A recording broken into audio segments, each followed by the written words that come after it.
Hello, everybody. Welcome Hi, back to that Pretentious Book Club. welcome, friends. I'm tired. Are you tired? Yes, because it's 9 p.m. and I've hmm had many glasses of wine by And we now. are, we're doing the two episodes in a row. You Uh-huh. guys probably listened to our episode. If you guys have been keeping up with us, then last week you listened to our episode on The Name of the Star by Maureen Johnson, which was wonderful. But in our world, that was like 15 minutes ago. Yep. So now we're getting into Johnny Tremain by Esther Forbes. I've only been waiting forever to do it. Uh-huh. Just background for everybody, this was one of my favorite childhood books. So I Mhm. did add it myself. I She did. did it. I was like, oh, I see Johnny Tremain has appeared in our reading list for this season. I wonder where that came from. I wonder who did that. Also with a really long Charles Dickens book I see in this season. I wonder where that came Listen, from. listen, I think you're gonna like it. I am holding out hope We'll that you're gonna see. like it. I Well, picked one that I think you would like the most, you know? I appreciate that, but you're not the first person to try and make me like Charles Dickens. So we'll see. You might never like him, but maybe you'll see why I like him. Oh, yeah, that is hard for me. Like I just like it so much. I'm having a hard time seeing why you like it. Oh my Um, God. anyways, that over there, your hardcore Charles Dickens, resident hardcore Charles Dickens stan, Johnny Tremain stan, is Dr. Spoons Palermo, aka Kendall Shaw. Hi, howdy. And over there, the Charles Dickens hater is Ash O'Rourke, but you can call her Wheezy. It ain't easy being wheezy. Listen, Charles Dickens is so long-winded. It's not about hate. It's about I want to spend my life doing other things and trying to finish reading one of his books. Maybe that's it. Maybe my life is boring enough that I'm like, no, I really do want to hear about these Victorian people being sad. Like, that's what I want. Part of it too is I'm like, I don't want to read about people being sad. Not only is it people being sad, it's people being sad and him taking a really long time. He's like really dragging out the sadness. I'm like, this is everything I don't like in more words. Well, they're not all sad. Like, I feel like he has a very dark sense of humor, but then a lot of them are really fun. Anyway, whatever. We'll talk about Dickens another time. Yeah, I'm sure. I'm sure. Anyways, do you have any fun stories you want to share over here? We just gave all of our weekly updates. Listen, nothing has changed for us since you listened last Yeah, week. it's pretty much it. The reason why we're recording too is because when this comes out, You're gonna be visiting no, your boyfriend. yes, I'll be visiting my boyfriend, Billy the Kid. So Everyone got thrown for a loop. They were like, "Whoa, she's gonna secret like, relationship." what? No, No, it's Billy the not Kid. secret. Everybody He's been dead knows. for 130 years.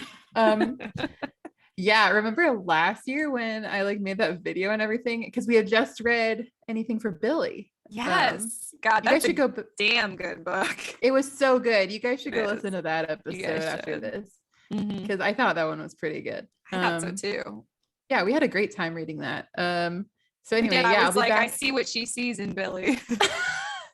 He was so horrible in that one though. Yeah, anyway, but More it like was in the lore. It was about the lore of the Billy. But I was lore like, I is can so get into this. interesting, It is right? an excellent book, though. It's not exactly like fully accurate on Billy because it's just like a take on him, but it was good. Yes, Larry McMurtry really knows how to write. So Mhm.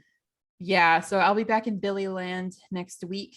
And here's the funny bit. I realized mid-week this week after we'd already, started reading Johnny Tremain. Well, I don't know, I started it. You probably finished it.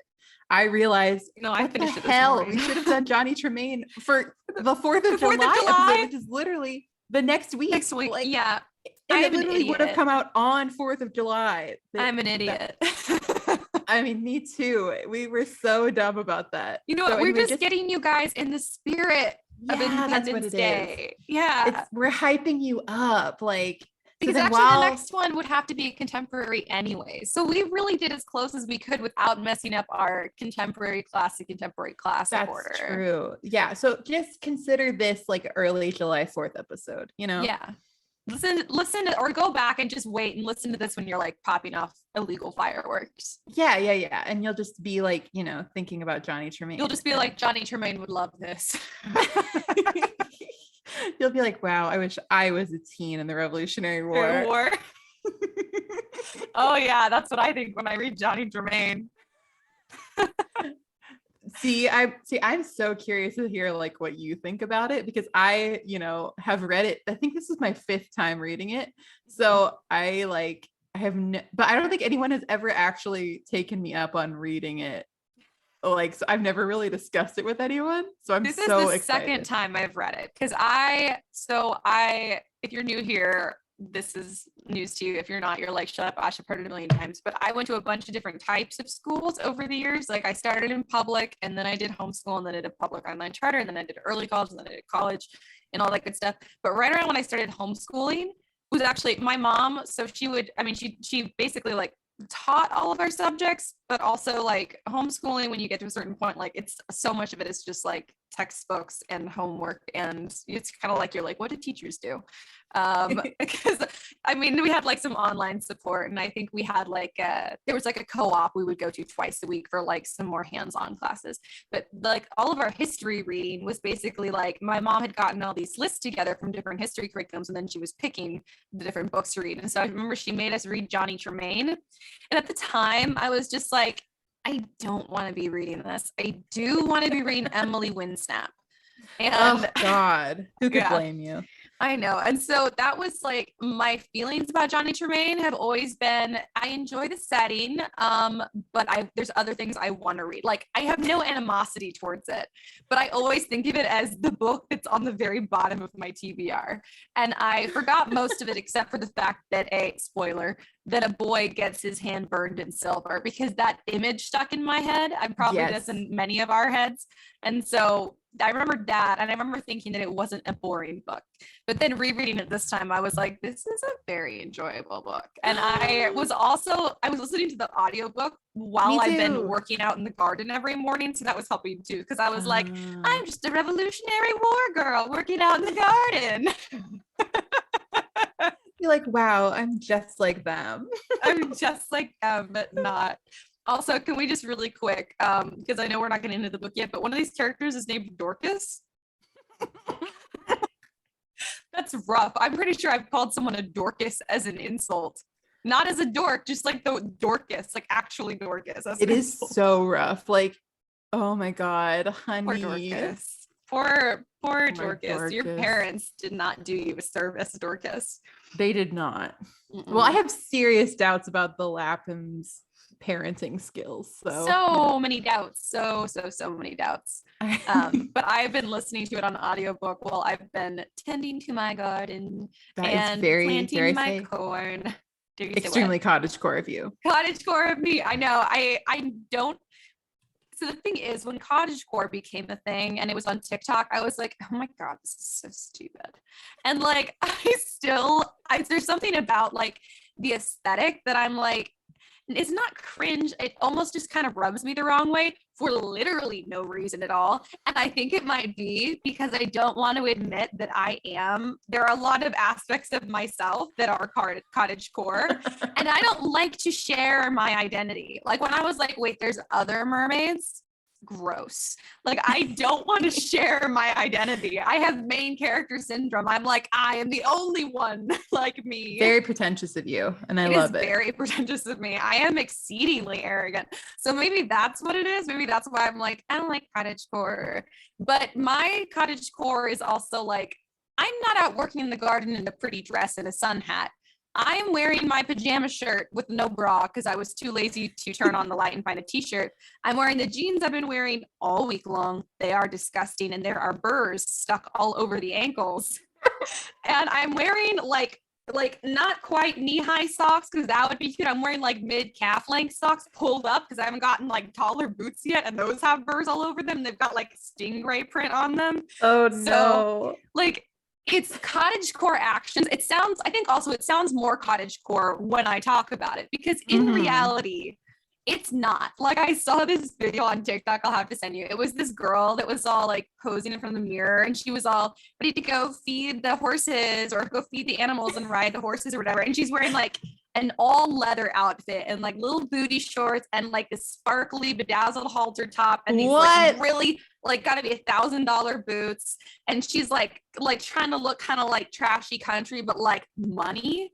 And literally like I was hysterical because like these two women stitched it or whatever, and they were like wearing exactly what I wear to work outside, because when you actually work outside there's nothing cottagecore about it. You're like, I just am disgusting. Like this is just what it looks like. I mean, it was so good because they were just like watching like what they're like, honey, you're lying, you're not lying. Going out to feed the horse. Yeah, so I think that's a little bit part of it. Like cottagecore rubs me the wrong way because I'm like, no, I want to be the only one, and then I'm also like, I don't look that cute when I'm doing those things. Damn it. And I'm not gonna like go put on like cute clothes to go destroy them in the garden. Oh yeah, I mean, I feel like cottagecore is like, you know, you have to be so intentional about it because a lot of it is just like normal stuff like baking or having a garden or something. Yeah. But to be cottagecore, you have to like look really cute while you're doing it. Yes, exactly. And so it's like you have to plan it. You can't, it's not just like your cottagecore every day. It's like, today I'm going to be cottagecore while I bake or a cute skirt or something, you know? I'm sometimes cottagecore. Like I bought a pinafore apron because well, first of all, because my Mimi's apron that I always like grew up cooking in, and now it's like worn to rags. It's a pinafore apron, and so I love it because it makes me think of my Mimi. So part of it was that, so I always wanted a pinafore apron, and part of it is because I feel before there was the cottagecore was a term. That's what I felt like when I wore my pinafore apron to cook. Also, I mean, it's more practical because it covers like your everything, which is nice. But yeah, so before cottagecore was, I think also that it's that thing where like you're like, I've been doing this forever, and now someone else is like coming in here and like naming it. It's like they're like, yeah, like I'm wearing like baggy pants. I'm like, I've been wearing baggy pants forever. Go back to elementary school, young child. Stop telling me to part my hair down the middle. It is crazy to me. I mean, I sound so old when I'm saying this, but so much of the style, like now, if you go to Target or something, so much of it is like, oh my God, back in 2002. That's what it looks like. I know. It is insane. I saw a pair of like, they're kind of like, there's jeans that came back. They're calling them flare jeans. They're not flare jeans. They're like they're a little bit more than like wider than boot cut. And they're what I wore constantly growing up. And they're my favorite. And they became impossible to find for a while, but they're back and they're calling them flares. And I'm like, these are not, no, flare jeans are like whoosh, like wide, like 70s style. A lot of these that they're calling are not. These are like what I would wear. And with like the kind of like jersey stripes along the side, I've seen jeans like this now. And I'm like, oh my God. And I'm seeing like the t-shirts that are like just exactly like early 2000s. The 90s and early 2000s have come back, and some of the 80s for some reason, and I kind of wish that I feel like 80s is always here a little bit. There's like aspects of it that keep her staying around. People refuse to let go. And some of it is weird because I mean we were kind of young. Like I mean I don't honestly remember the 90s because I was a baby, but I was 3 years old, but like I remember parts of the early 2000s, you know, in my earliest memories and stuff. And also because, you know, culturally like stuff sticks around for a while. So, but it's just funny to me because I went and I was like, oh my God. And I had like sort of like a flashback experience when I saw this specific like flower pattern on like a little, you know, spaghetti strap tank top or something at Target. I was like, this flower pattern is so like exactly what everyone was wearing in my earliest memories, that kind of thing. I love it. Really That's funny. So good. The other day, I forget where I was going. Oh my God, it was good. I wore my capri skinny jeans. They were like kind of cuffed.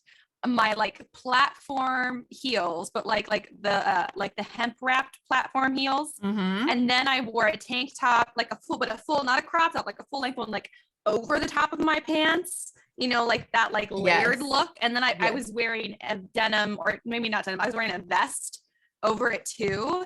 And then I had my hair in a headband, and I looked in the mirror and I was like, oh my God, like 2010 Ash, what is going on? Oh my God. It was good. She's back. She never fully left. Cargo pants for me, I wish had never left the scene. I only ever gave them up because I couldn't find them anymore. They're comfy. They're comfy and they have so many pockets. So many, and but they're kind of expensive. And I used to be very anti skinny jeans, and now I'm kind of pro skinny jeans just because people don't want me to be, which is a lot of how I've built my identity as a person. You're like, you know what? Actually, now I love them. So actually, I love it. Yeah. And I'm like, have I parted my hair down the middle before? Yeah. Am I ever going to do it again? No. Never. I have strongly stayed away from parting in the middle. I have been on the side this whole time, even though it's not been fashionable for many years now. I'm like, listen, I think I would look bad with middle part. I honestly think I would look bad. The only time that I parted my hair in the middle is when I had bangs, because it kind of like hid the part. Like you don't really see it with the curly hair when it's in the middle like that. You don't really see it. But unless I have bangs, which I only did briefly, yeah, it's for same for me. It's always been parted on the side, never in the middle. Never in the middle. Yeah, I mean, some people can really pull it off. I think I'm not that brave, you know? I think that's part of it too, is I'm just like looking around at these like kids and I'm like, listen, when I was your age, I didn't get to look like I walked out of a magazine. I had to look like, I gotta find some old pictures. Like we had to look rough. We had to look like we were in the awkward phase of our puberty, but for like years and years and years. I know. They don't know how good they have it. Like, no, they all look so cute all the time. And I'm like, I mean, I love this for you, like good for you, but you don't know what you don't know what we went through. You don't know what we went through to give this to you. But and part of me is like, it's that thing where you want someone else to suffer like you've suffered. So I'm like, why do you not have to suffer? Why do you guys get to just be pretty? All these beautiful children walking around. And I'm like, no, you should be ugly. You're 14. You're 14. You should be wearing like a way too long shirt and gauchos. Like, where are your gauchos? And now crops are cool. So it's like, oh God. Yeah, I know. See, like it's that evil part of my brain also. I agree. Like I want to be like, oh my God, I'm so glad that, you know, there are things that help people not look so awkward all the time. And sometimes some of the kids are just really embracing fashion. And I love that for the kids. But then part of me is like, no, you have to suffer. Yeah, part of me is like, I just once you need to twist your ankle in the platform foam flip-flops. Like just once. That's character development. You know, you need that for later in life. Oh man, it's rough. It's good, but there's some flip-flops were wild. What were we doing? I don't know. Like it's just the way. If you're like, you know what, I don't like to walk without falling over. That's what you wear. So loud, like plop plop plop. Yeah, they're like moon shoes, but like more like moon shoes meet jazz hands, meet fashion. Oh my God. Hobby apparently hates them. Like there's just a couple things that Hobby hates with such a passion. Like you can't even talk to him about it because he gets so mad. One of it is putting your feet on the dash. So he hates it. So he'll be like vibing to a country song and then it's talking about putting her little pretty feet on the dash. And he's like, absolutely not. And it'll just throw him right out of the song. That and the platform flip-flops. Apparently he hates them. He hates them so much. And I'm like, listen, I'm not a fan. But it doesn't affect you really. It's not, I'm not personally offended by them. We should all be personally offended by them. He's actually correct on both of those counts, I think. Honestly, Hobby's right about these things. Yeah, see, this is why he got upset. I'll let him know and maybe he'll let you renew your friendship. Yeah. Tell him that I think he's right about that. Yeah. If you guys didn't listen to last episode, basically my husband recently rescinded Kendall's friendship subscription to him because she said something about that she didn't agree with him 100% of the time about everything. Yeah. And so apparently that's not good enough. Yeah. He was like, well, that's unacceptable. So I guess we can't be friends. Yeah. So he unfriended me. I'm no longer friends with Hobby. Yeah, so she's trying to get back in his good graces. I think that'll be good. He'll like hearing that you agreed with him. Like it's annoying. It's really annoying when you agree with Hobby because he doesn't go like he doesn't like want to have a conversation about it. He just goes, yeah, I know. Yeah, he's like, obviously that's the correct answer. Yeah, he's like, I never questioned it. I will give Hobby this. He and I are both excessively arrogant in the way that we're like, no, we don't need assurance that we're correct. We simply believe that we are correct. I already know I'm right. I already know I'm right. I was just waiting for you to get on the same page, which as like when it's myself and I'm talking about, I'm like, that's so funny, Ash. I bet not everybody hates you for that. And then Javi does it. And I'm like, maybe this is why we don't have friends.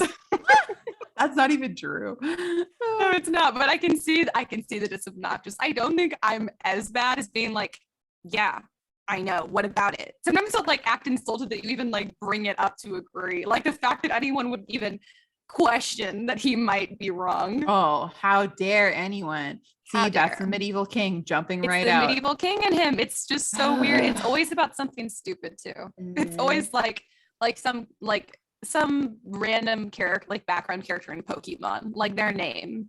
And I'm like, I don't remember it. And he'll like be like, it's this. And I'm like, huh. And then like I'll come across it a few weeks later and I'll be like, oh, Javi, you were right, by the way. I just saw this thing and it said that is that cartoon. And he's like, yes, I know. And I'm like, you don't want to talk about it. Okay. He's like, how dare you question me, peasant? Exactly. It kills me. I'm like, but it's like he doesn't even want to hear that you have confirmed that he's correct. No. Because it meant that you had to confirm it. Yeah. He's like, I can't believe you would even ask. Like, it goes without saying that I'm right. Obviously. Yeah, it goes without saying. That I would bother saying is just, oh my God. It kills me. Yeah, I find it really funny like 60% of the time. And the other 40%, I'm like, fine, I'm never going to agree with you again about anything. How about that? Okay, fine. How about divorce, mister? Yeah, it's my same reaction to when someone's like, you can't do that. And now I'm like, well, now I wear skinny jeans all the time. So actually now skinny jeans are my favorite and I've never said anything bad about skinny jeans. How dare you bring up receipts to say I have? Yeah, I used to trash talk skinny jeans so hardcore. Mostly because they were popular. And you can't. Also because I just don't think so pretentious and I love it. I am. They were popular, so I was like, skinny jeans.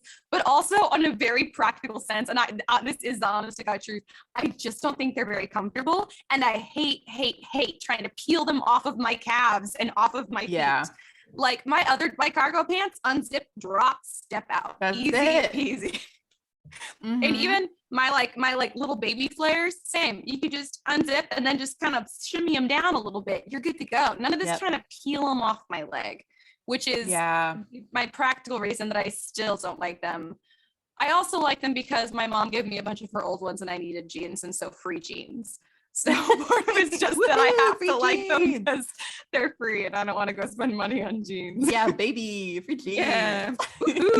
Also, I have like these like big ones that, oh my God, you guys, our Gen Zers, you guys would be so proud of me because I'm sure you guys all know what cider is. Because you all look like you shop on cider too, and you all look so damn adorable. And so I've been like, what if I shop on cider too? And so what if I really let my Gen Z out right now? And I'm in love. Inside of us are two wolves, millennial and Gen Z. So like, we have the It's true. You and we're like on the cusp. Some people won't say that we're millennials. So we really are. Cheers to our genzennials out there. Cheers to genzennials. We hear you. We see you. We know that you're here. We have the worst of both worlds and we're in that together. Gen X is over there like, has anyone did someone say our name? Like, don't label me. Don't label me. It is so true though. Like, sorry, but some of the stereotypes about the generations are true. My parents are so that way. They're like, why do we even need to label anybody? Like, my mom does that too. She does that about like personality tests too. She's like, I just don't like when people get really like into personality tests. And I'm like, I think it's kind of fun. Yeah, I'm like, chill out, it's just for fun. And they're like, no, I'm my own person. And I'm like, okay, Miss John Hughes over here. Like, yeah.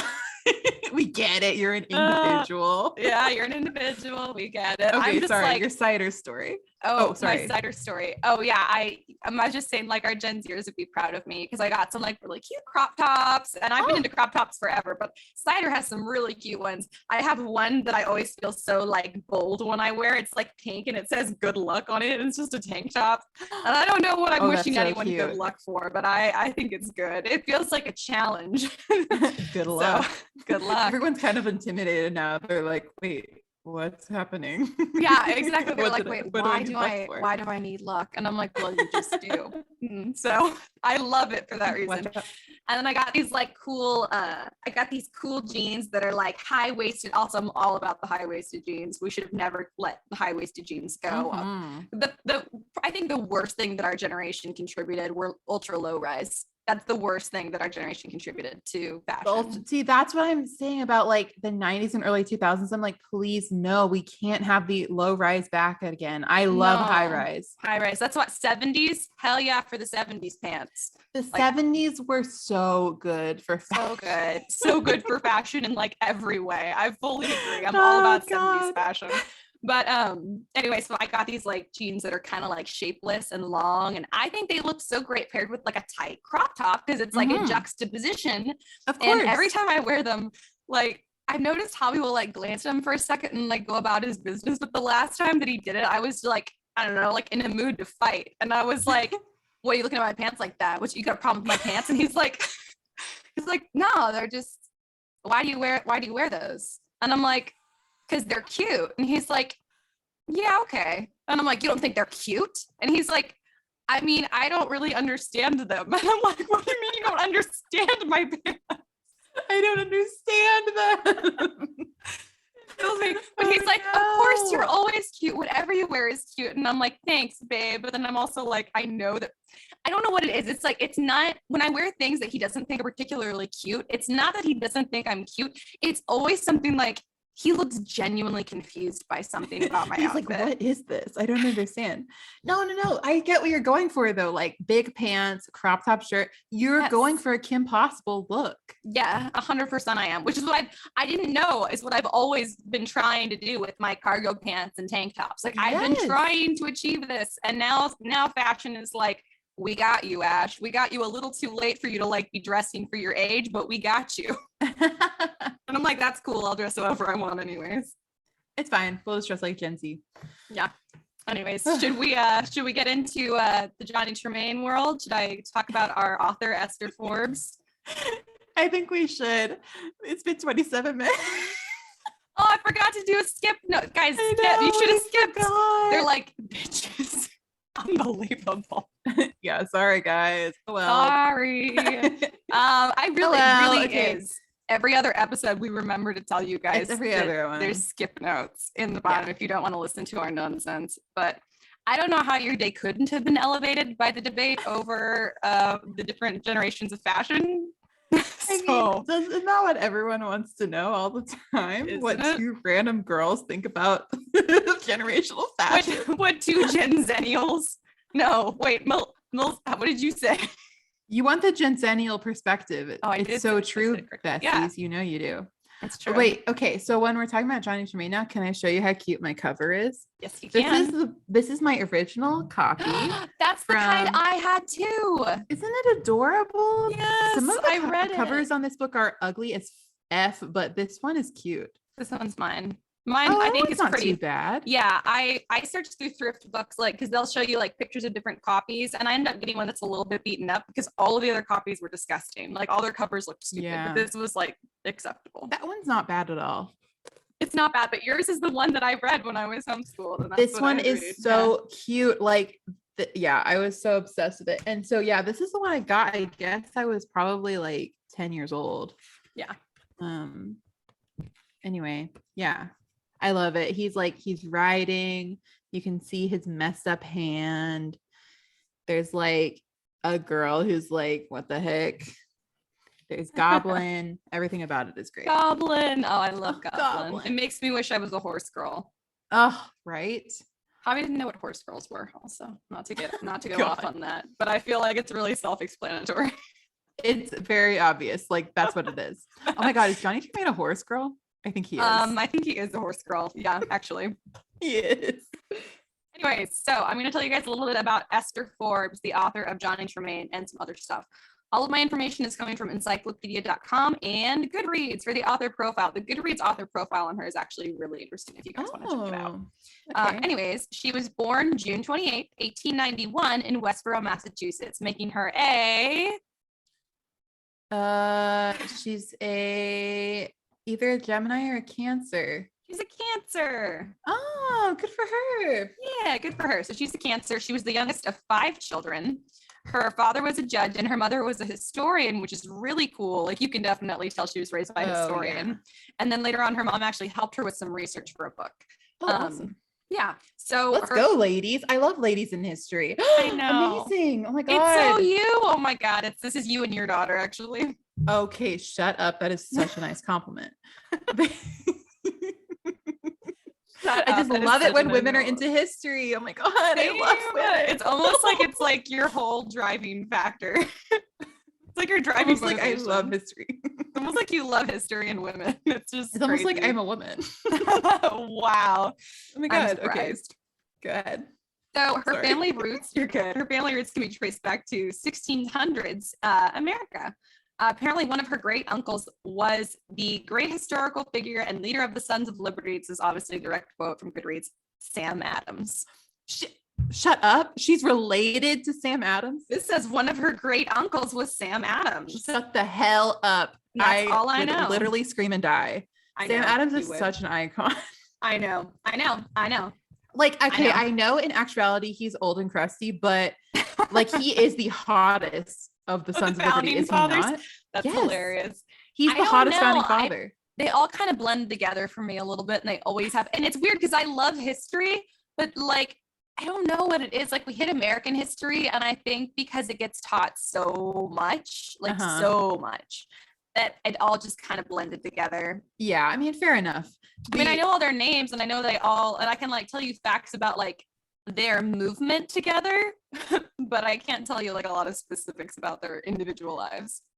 This is honestly probably just, I think my Sam Adams thing is I'm biased because I liked him in Johnny Tremain, so I read that when I was little, you know. And then also I just thought he had a cool name, and I like that there's a beer named after him. And it's number 3, really.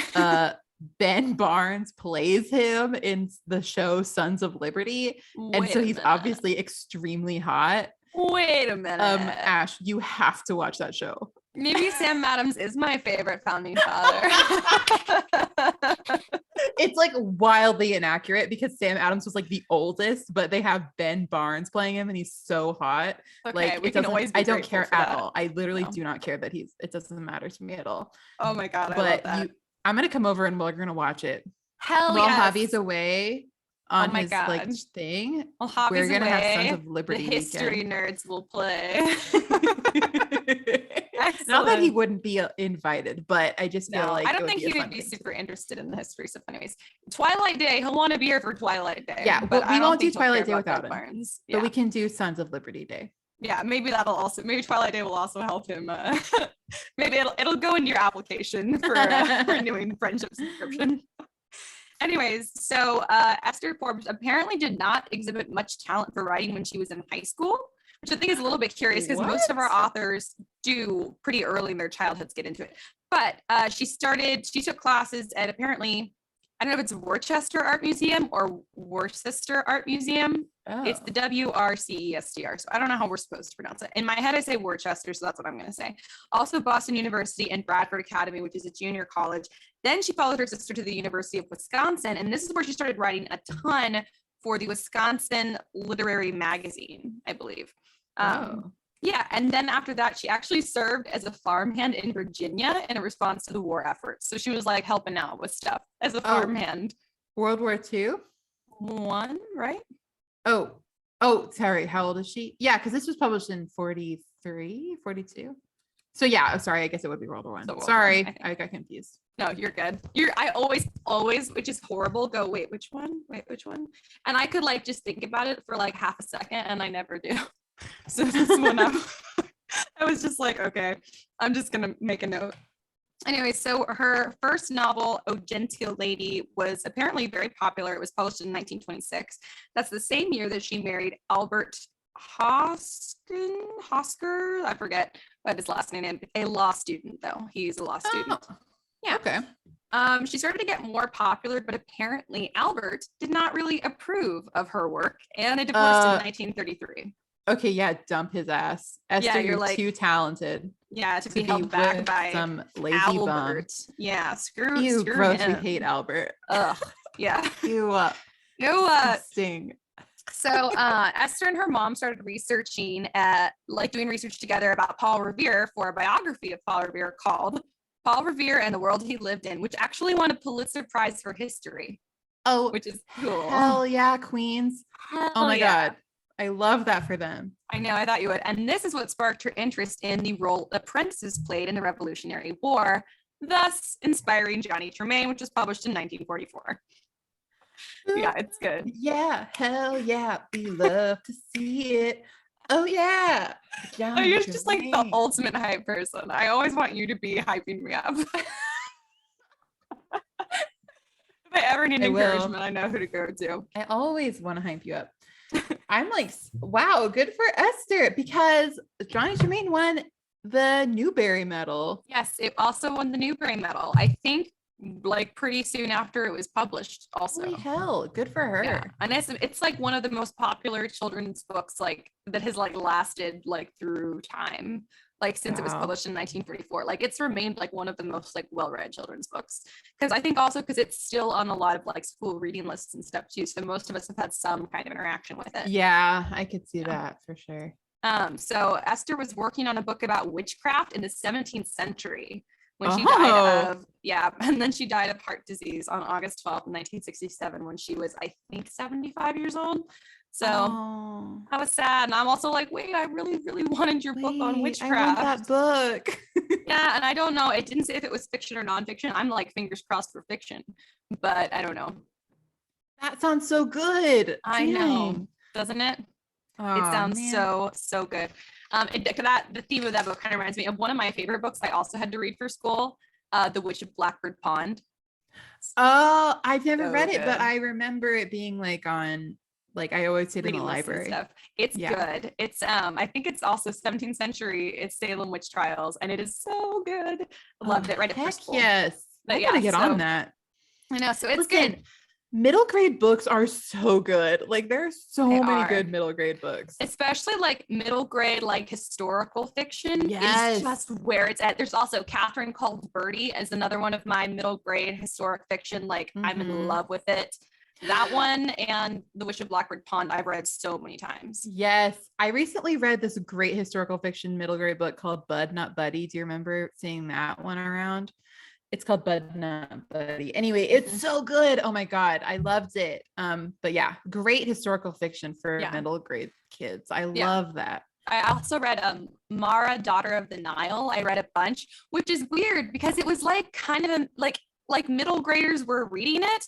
But when I read it again in like high school, I was like, this is not a middle grader's book. Like these are like all like easily young adults, and it's like pretty like intense. But I read it in like middle grade and I was all into it. So I think also like that's part of what makes historical middle grade fiction so good is that like it doesn't pull any punches typically. Like it's really real, and that's great because that's what like kids enjoy that, and they enjoy kids being like treated like they understand it. And so. And I feel like when you're in middle school, like that's when you can start, you know, you're getting exposed to more stuff and you can handle it. Like exactly. We read, I mean, honestly, we probably did, I don't know, but we read a lot of books. We had like a big unit on the Holocaust when I was in 6th grade. And I appreciate that we did that because I think it's really important that people know about that stuff. You know, it's like, we have to learn about it. Yeah. But it was so heavy and I was like 11, you know, but we did read some really good books. So it's like, I mean, I handled it. Like kids can handle more than you think. Yeah, they can handle more than you think for sure. And I think that like a lot of just middle grade historical fiction is just like, it's just this strikes this great balance of it's not too much. It's like, I feel like it exposes kids to like just enough of reality that it's not like damaging yet. Or like it's like as much as a middle grader can like take without being completely destroyed. Yeah. And I think that I love historical fiction for kids because I think that, you know, it's a way to get people into history, because I think a lot of people maybe be like, you know, kids especially like, oh, that's boring. Like that's not about me. Yeah. I can't relate to that. But the fact is everyone can relate to historical fiction because people are the same no matter what year they're living in. That's what I loved about it. That's what I liked. That's why I was so like, I really wanted to go into archaeology. And if I could have just found a school I could have afforded, I would have done it too, even though there's absolutely no money in that at all. As opposed to writing, which there's so much money in, which I did instead. It was going to be one or the other. I was going to be poor either way, but happy. But that was what I liked so much about archaeology is that like, oh God, like it does not take long to like read into history and go, well, people haven't changed at all. Not like, at all. There's like dick drawings on the Colosseum. Like, oh yeah. I just can't. Like humans we don't change. We progress in like some ways, like our technology that we use. But that's mainly it. Everything else is just people at their core are the same. And I honestly love that because it makes everything feel like, I don't know. That's why I love history, because you can read back, and even when it feels like it's not relatable, like, I don't know, you can read back about something medieval peasants did and be like, that doesn't make sense to me. Yeah. Why would they do that? And so it's so easy to get into a mindset of, oh, everyone must have been stupid, which is so not true. You just have to take into consideration everybody's living in different cultural context than you are. Yes, it's more about the cultural context than it is about like the time period. Yeah, exactly. Like it's not that people from the past were dumb or like didn't know things or whatever. It's just like, culturally things are always different. So that's why I like history, because it's like actually everything is relatable. You can always find something where you're like, oh, I understand this. Yeah, and it's true. It's fun to just like learn about how people have lived. I don't know. And there's that saying, like those who don't know history are doomed to repeat it. And I feel like for a long time that was a really well-known saying. I don't know if it's just like more recently or what, but even when I was in school, like in public school, I felt like history was just like, it was a subject that we had to be taught. And so they did, but like a lot of people weren't really that interested in it. And I didn't feel like there was a lot of emphasis on like giving us like an objective recollection of history of what happened.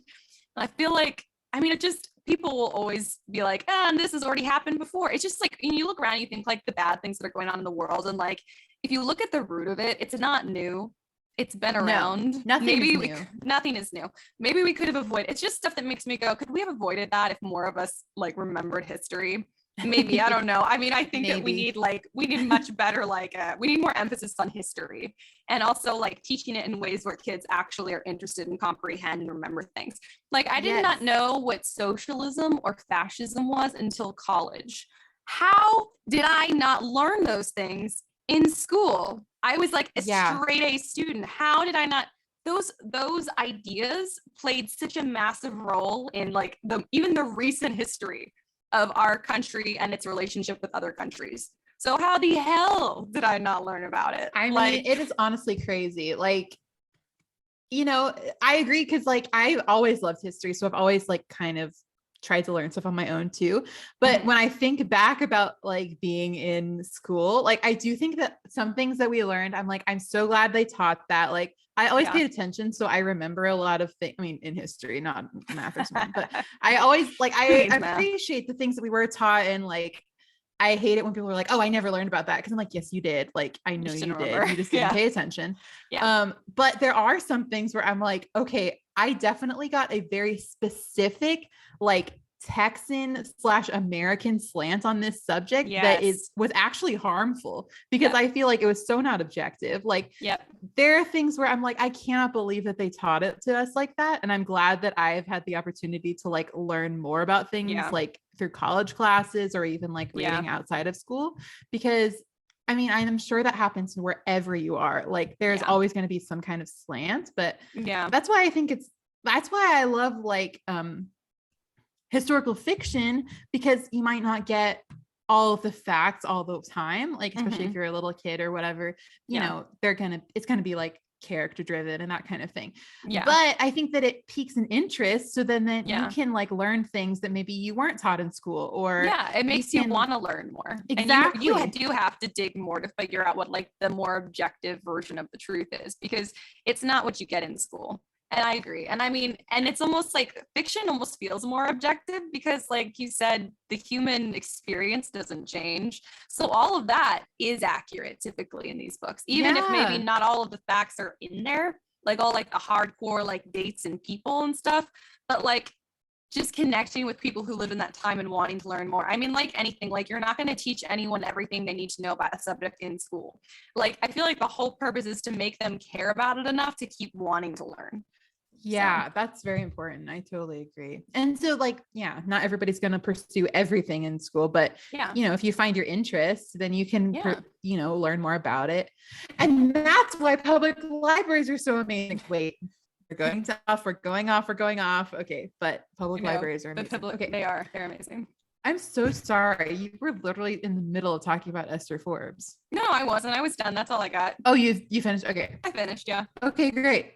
Okay, should we talk about the book then? Yeah, let's do it. Johnny Tremain. Should we preface this with the fact that yeah, exactly that you're in love with Johnny Tremain. I was so in love with him. Listen, I was 12, he was 14. I was wearing gauchos to school. He was fighting in the American Revolution. Like it was a thing, you know? Oh my God, it was. I was like so obsessed. Also, I have a thing for like blonde boys, and he was like very clearly blonde on this cover. Yes. Yeah, he is. Yeah, he was so cute. Also, I don't know. But okay, here's the thing. So I read it for the first time when I was in like 4th grade. And then I read it again in 5th grade, I think. And then I read it, I think 4 times before this. So this is my 5th time. So I read it a lot, like, because I used to just reread stuff all the time when I was younger. Probably the last time I read it though, I was maybe in 7th grade. So it's been like at least 10 years. And so I was interested to see if it would hold up. And also nervous. I thought it would because I loved it so much as a kid. And I think for the most part, it did hold up for me. I really think that Esther is a good writer. And I think that the characters are really interesting, and like the setting is obviously fun, but also like I think that I'm surprised that it was my favorite though, because it's very serious. It is like, very serious. And the ending is kind of sad. Yes, it is. Like, I don't know. I was surprised at the ending. Like when the ending came on the audiobook, I was like, it was like end of Johnny Tremain. I was like, what? That was the end? You're like, wait, no. That can't be the end. I was like, no. I did not get it because I kept being like, where's the climax? Okay, we're almost at the climax. No, not yet. Oh, now we're almost at the climax. No, not yet. And then like the climax came and when it was gone, and then it was like in the end of the book. And I was like, sad. Yeah. The pacing is interesting because I think that when you're going into it, you're like, okay, it's about the Revolutionary War. So you're kind of expecting more of like an epic or something, like, oh, this is going to be like a war story, but it's really more of the coming of age story that just happens to be set in the Revolutionary War. Yeah. I think actually, but like at the very beginning of the Revolutionary War. Exactly. I was going to say the pacing kind of reminds me of like Huckleberry Finn a little bit, where like there's the actual climax comes at the very end, because the rest of it is just kind of like a series of interesting events that are happening as Huck is growing and learning. So the pacing felt really similar. So it didn't feel slow, just like Huckleberry Finn doesn't feel slow. But when you think about it, like it takes a long ass time to get to the climax. There's a bunch of like what seem like you're gonna hit the climax and you don't. And so it keeps you interested. That's what keeps like the pace up, is that you keep thinking it's gonna happen. But it was definitely interesting. Yeah, that's a good comparison, because it does feel like in this book, it's like there's just like, exciting things that are happening where like, oh, now we're doing the Boston Tea Party. Oh, now it's this. But it's like, none of it really is the climax. Exactly. Yeah. So it's like, it's very weird. Yeah. But when we hit the Boston Tea Party, I was like, oh, now we're close to the end of the book. Never mind. Yeah. Oh, no, we're not. Okay. Got it. No. Yeah, it's weird. So like at the beginning of the book, you're introduced to Johnny, who is the main character. He is 14 at the beginning, and he is a silversmith apprentice, which, can I just say, you know how I feel about blacksmiths? Silversmith is Yes. like, are you kidding me? That's like even better. Even better than a blacksmith. Oh my God. It's Because gotta it's be like her. the stability, but also the glamour. Yes. It's like luxury stability, you know? Oh my God. Yeah. So that must have been part of it for me as a Like you young could have child. 3 rooms instead of just 2 in your house. Stop. I'm gonna faint. That's right. You could have like an upholstered chair. Oh my God. Oh my God. Ash, literally not on the pod. Like I'm gonna freak out. Oh, So, the yeah. luxury. Woohoo. So he is a silversmith apprentice. His master is Mr. Lapham. Mhm. Lapham. Lapham. Yeah. Lap/ham. So Lapham. So and he's like kind of this old, very religious silversmith guy. And he's nice, but he's kind of like checked out a little bit from the silversmith profession. So he has 3 apprentices. Johnny, who's 14, Dusty, who's like, I don't know, a little younger, and then Dove, who is 16. And Dove is a big asshole. Dove is the worst.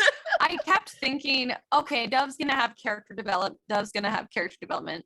Like, not much. Not really. Not a lot. Really, no. It's more like Johnny has character development, so he learns to appreciate him a little bit more, but that's about it. Yeah.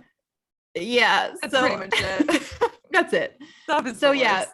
Johnny's like not the oldest, but he's the most talented, and so he's kind of in charge of all 3 of them. So that's a bit of a sore spot because he's also extremely arrogant. He is, Johnny's and I will say I enjoyed that about him. Oh yeah, like Johnny is a huge dick. Like at the beginning, yeah, I was into it. I was like, yeah, Johnny, hell yeah, king. Well, listen, he is the most talented.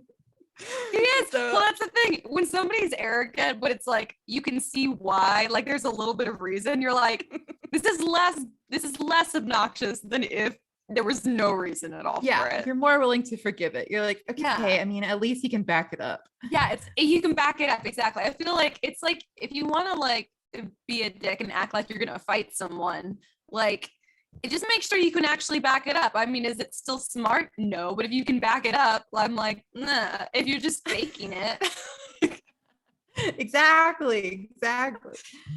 So he lives with the Laphams, and there's 2 apprentices, and the other members of the family are Mr. Lapham's daughter-in-law, and then her daughters, who are Madge, Dorcas, Scylla, and Izana. So Izana's such a pretty name, and then I didn't like it at the end. It is. Oh, I feel bad for her, honestly. I know. Scylla is short for Priscilla, but she is a queen. She's an icon. She's a legend. Scylla's wonderful. She is. I love her so much. I do too. She is also 14, and so there's kind of a little bit of a cute thing with her and Johnny because they're both like cute 14-year-olds, and the whole family also is like, so when Johnny's a master silversmith, you guys are going to get married. It's just like the accepted to keep thing. it in the family. So they're like, yeah. So they're kind of like, okay, whatever, because they, whatever. Yeah. But they tease each other all the time. Did you want to be Scylla when you were reading this? Oh my God. Yeah. Well, I loved her so much. And I did kind of want to be her. I was like, then Johnny. I kind of want to be her. She's such a good person. I just want to be her because I'm like, you're so nice and pure. What's that like? She really is. Yeah. She's a sweetheart, but she also like, she's a sweetheart, but she can, throw some shade too. Like she's really fun. They're hilarious. Her and Asana are always trying to make Johnny mad, and he's such a little like hothead that they can. I think it's hysterical. Yeah, like the 3 of them are kind of BFFs. Like they're always making each other like teasing each other and stuff. Yeah. And Zana's only like 8 years old. She's like little, and she's very sickly. She's like always getting sick, and Scylla's like, Scylla adores her, so she's very upset about that. But she's beautiful too. So people like come up to her on the street and be like, "You are such a beautiful child." I'm also kind of like, what is this society where you walk up to a beautiful child and tell them how beautiful they are and give them candy? Because this kept happening to Asana throughout the book, and I was like, y'all being creepy. Why is this okay? Yes, reading it again, I was like, what the hell's going on? Like all these men need to be locked up. It was always men. It was always men ew. like who would walk up on the street and be like, is this your sister? She's so beautiful. Here, little girl, have some candy. And you're like, bro. Yeah, like No. you keep walking, go to jail. Yeah. You do not pass go. You do not pass go. Yeah, I was like, ew, gross. But yeah, she's very beautiful. So anyway, that's kind of the family situation. So basically, just there's I get stuff with them at the beginning. quiet. Yes, John Hancock. Yes, that's right, John Hancock. For people who are not from the US, I don't know, like, is this relatable? I feel like people who aren't from the US don't know any of these people because they're That's like, why do I true. care? Yeah. Anyway, if you're not from the US, John Hancock is like very famous because he was the original signer of the Declaration of Independence. He was so we'll still call a signature John Hancock. We'll be like, hey, we're signing a document for John Hancock there, and it's your signature. And it's like because he had a really elaborate, fancy signature on the Declaration. Yeah. So John Hancock in real life is like this very rich guy. And he like in the books, he owns like the whole wharf. They like live on Hancock Wharf or something. Yeah. And so he's like the super rich guy, and he has this silver, it's like a sugar bowl or something, like or a creamer or something. Cream bowl, sugar bowl or something. Yeah. And so he like it got melted, and so he has one that matches, and so he's coming and he's like, hey, you made this for me like years and years ago, could you possibly make a new one? It's like fix the handle kind of thing. Yeah. And so Mr. Lapham is like, oh, I don't know, like I'm not that good at being a silversmith anymore. And Johnny, who is very eager to prove himself, is like, I can do it. He knows he can do it. Johnny's like very good at being a silversmith. He's basically the breadwinner, honestly. Like Mr. Lapham doesn't even do anything. Johnny's basically the one making all the money for the house. He really is. He's the one who like has to like write everything down and make sure they actually make the right thing and deliver it on time and stuff. Like Johnny is running the shop. He absolutely is in charge. Yeah. So John Hancock's like, okay, great. Like, and Johnny's like, yeah, we'll have it to you by 7 a.m. on Monday. Yeah. So Johnny kind of takes it upon himself to like work on this elaborate handle for this thing, basically. Yeah. And so he's working on it and he can't get it quite right. He goes to Paul Revere, who is also a silversmith. That's right. Paul Revere is showing up in like chapter 1. Paul Revere is you want to give our Brits some context? For the Brits, I don't know if you guys know this. I honestly don't know what you know about the American Revolution. If I was in England, I'd be like, I don't care. I wouldn't care for sure. So Brits, our French listener, Paul Revere was Paul Revere was the guy who very famously like rode around and shouted, "The British are coming! The British are coming!" Yeah. When they were gonna hang one lamppost for one by land, 2 by sea, 2 by sea. Oh, yeah, shit. I think so, right? 1 by land, 2 by sea. Well, I think that's what it is. Yeah. Anyway, I don't know. He basically warned everybody about this the British battle. Coming. Yeah. Yeah. So he's also kind of like a revolutionary hero. So anyway, Paul Revere is a silversmith. And so Johnny goes to Paul Revere. It is like, hey, can you help me out? Silversmith to silversmith. I'm having trouble with this handle. Paul Revere is like, oh, hell yeah. And he gives him some advice and he's like, hey, listen, you can come work for me anytime, because Johnny's like the hot shit on Hancock Wharf or whatever for being a silversmith. And so Johnny's like, hell yeah. So anyway, he goes and he's trying to do it, but then Dove is messing everything up and they don't get to work on it until late. And then Mr. Lapham is like, listen, it'll just be late. Like, we can't work on it now. The Sabbath is tomorrow on Sunday and nobody's allowed to work on the Sabbath. So he's like, and he's very religious. So he's like, it's fine. We'll just give it to him late. And Johnny's like, we absolutely cannot give this to Mr. Hancock late. He's extremely rich and he will like give us a lot of business if we get it to him on time and we do a good job. And Miss Lapham, his daughter, Mr. Lapham's daughter-in-law, is also like, yeah, Johnny's completely right. We're going to work on the Sabbath and finish this shit. Yeah. So while Mr. Lapham's away, they're going to work on the piece for Mr. Hancock. But Dove and Dusty, yes, they think it's so fun. They're like, we're going to play a trick on Johnny so that the silver kind of melts all over the furnace and he looks like an idiot. So they give him this piece of hardware. I don't know how silversmithing works, but they give him this thing that broken. Yeah. And Johnny doesn't know it's broken. So when he starts working on it, it breaks, and he ends up through a series of events burning his whole hand and coating it in silver. Oh, in molten and silver. So it is so disgusting. Like her descriptions of it are really, really good though, I think. They because are I'm like, really good. This is crazy. Yeah. It stuck with me for, years. Same. I mean, it stuck with me through Who I Forget Everything. I've always remembered that scene because it's like just shocking and horrifying. It is so shocking. I love the way she describes it, because Johnny's like so shocked. Like he can't even feel the pain at first, but his whole hand is coated in silver. Oh my God. So he ends up like passing out. He's basically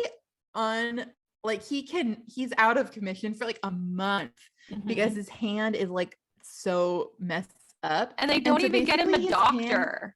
Because they're like, we don't want anyone to know that we were working on the Sabbath. So they went and got like a midwife to kind of doctor him up a little bit. Oh my God.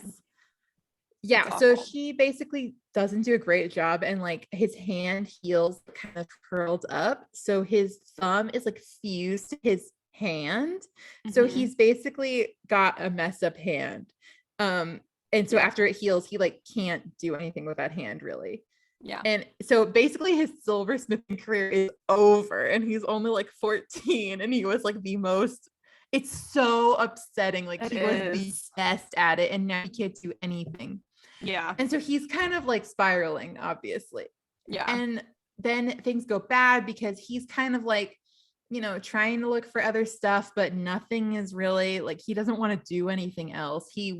This was his thing, Yeah. And he was the best. And so now Dusty and Dove are like, he's kind of like the whipping boy around the house. Like he just does all the chores and everything. Well, he used to be like hotshot guy. Yeah. And so now everyone's like, whatever, we hate Johnny. Yeah, seriously. They turn on him so fast. They're like, he's such a good for nothing layabout. And you're like, no, he just can't be a silversmith now. I know, it's so sad. And so like, but Johnny was, it's crazy. Like Mr. Lapham is then like, listen, you can stay, but you need to probably find something else to do. Yeah. And he's basically like, listen, you were really prideful and now you're not. So I guess it was God's will. Yes. And he says like, don't be mad at Dove. Don't hold a grudge against Dove. Dove told me what happened was he just felt like he just wanted to punish you a little bit for working on the Sabbath. And I'm just so glad that at least one of my charges is religious. And I was like, you believe? Oh, I'm going to lose it. I was so mad. Absolutely lose it. Unbelievable. Like, it is ridiculous. And Johnny's like, oh my God, I'm gonna kill him. Johnny doesn't know that Dove did that on purpose. He's like, he's dead meat. I'm gonna end him. I'm gonna end Dove. And I was like, get him, Johnny. Yeah, I was like, good for you. And Mr. Lapham said something like, you need to have patience or something. And Johnny was like, it's okay. I'll wait 10 years and then I'll kill him. Like, yeah, it's good. Johnny's response is really funny. Oh my God. Yeah. So he's kind of like trying to find something to do. He ends up going to John Hancock's to see if he could be like I don't know, like work for him. Yeah. Yeah. Nothing's working out. Everyone's like kind of grossed out by his hand. And like he's really self-conscious about it too. So it's like kind of making it worse too. Cause he's like, oh, and then also there's my hand. Everything's bad. But John Hancock gives him some money. And so then he goes like on a bender and has like all this food because he's kind of been starved out by the Laphams because Mrs. Lapham is like, Johnny doesn't do anything, he doesn't get food. It's awful. It's pretty bad. And so he's like, it's like, hell yeah, I'm gonna eat as much food as I want. Yeah, and he does. And so then he ends up buying some presents for the girls. And then what is it with these girls and loving limes? It made me think of Amy March. Yeah, that's insane. Yes. Yeah. The limes. Like limes are not even that good.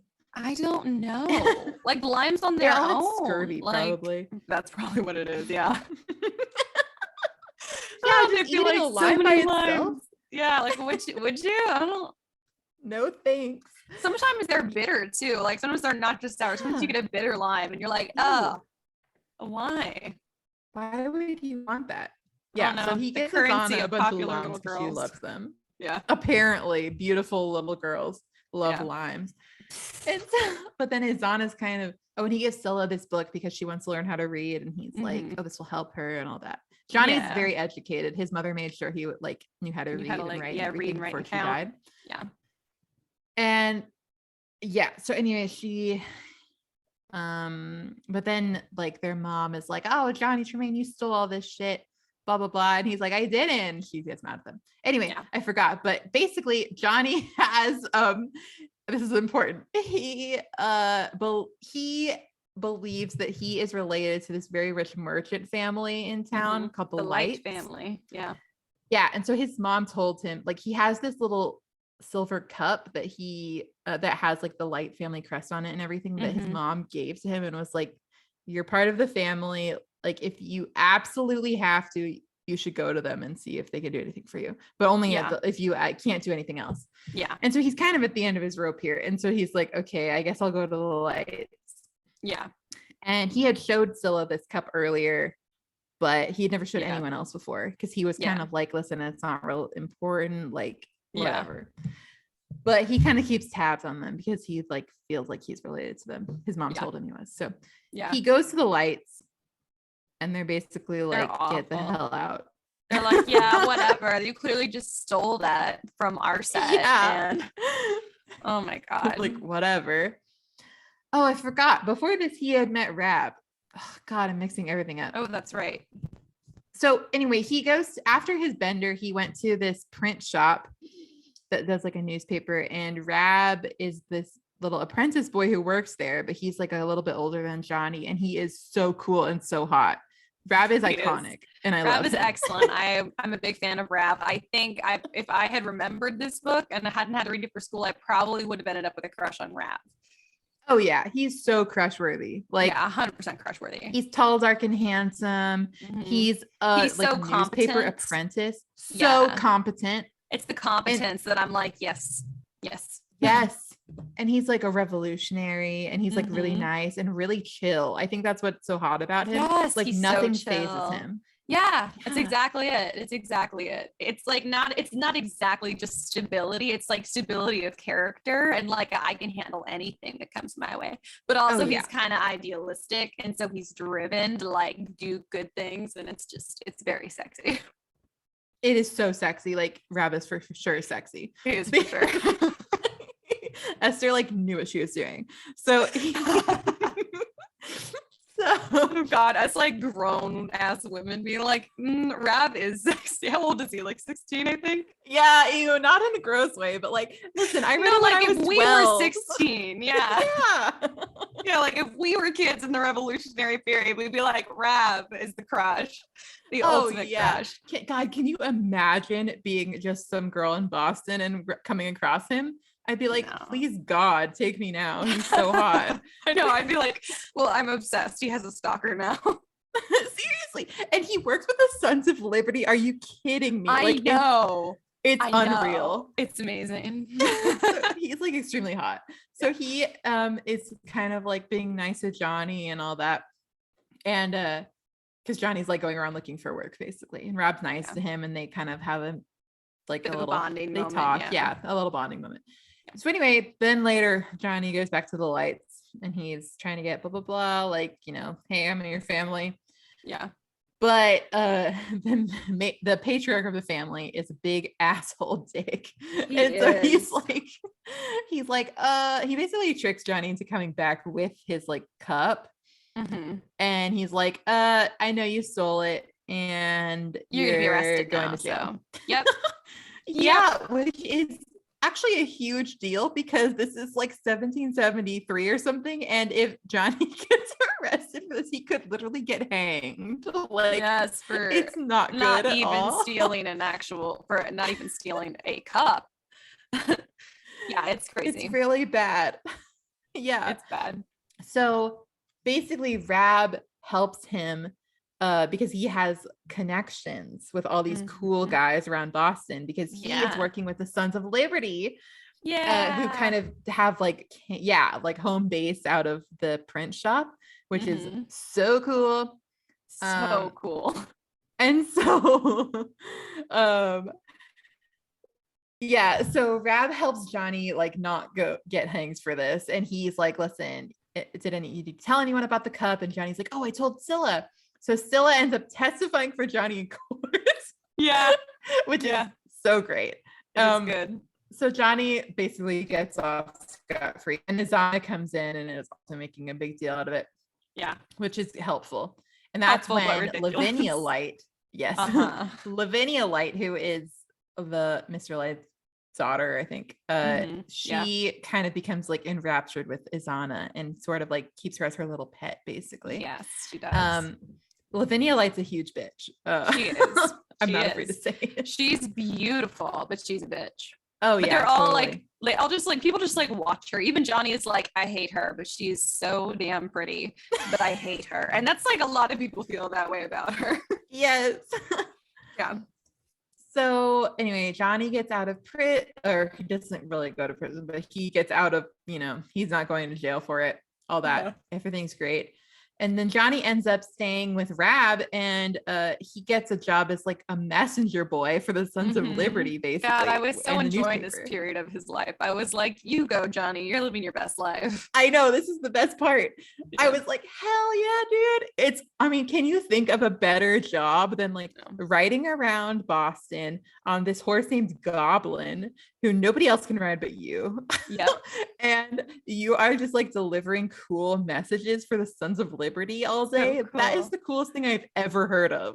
It is so cool. Yeah. And Goblin, his horse, is basically Rob's like, you can ride this horse if you can like bond with it. Basically, it's this like super scaredy cat horse that's like freaks out about everything, and so it's like really hard to ride because he'll like throw people.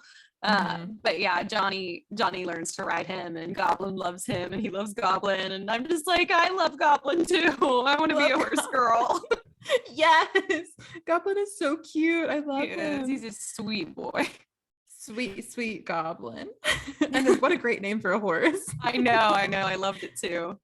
So I feel like Johnny is kind of having a lot of character development already, because he's kind of, he was super arrogant and kind of a dick at the beginning, but then he had this horrible thing happen to him, and it kind of took him down to like the depths of despair, basically.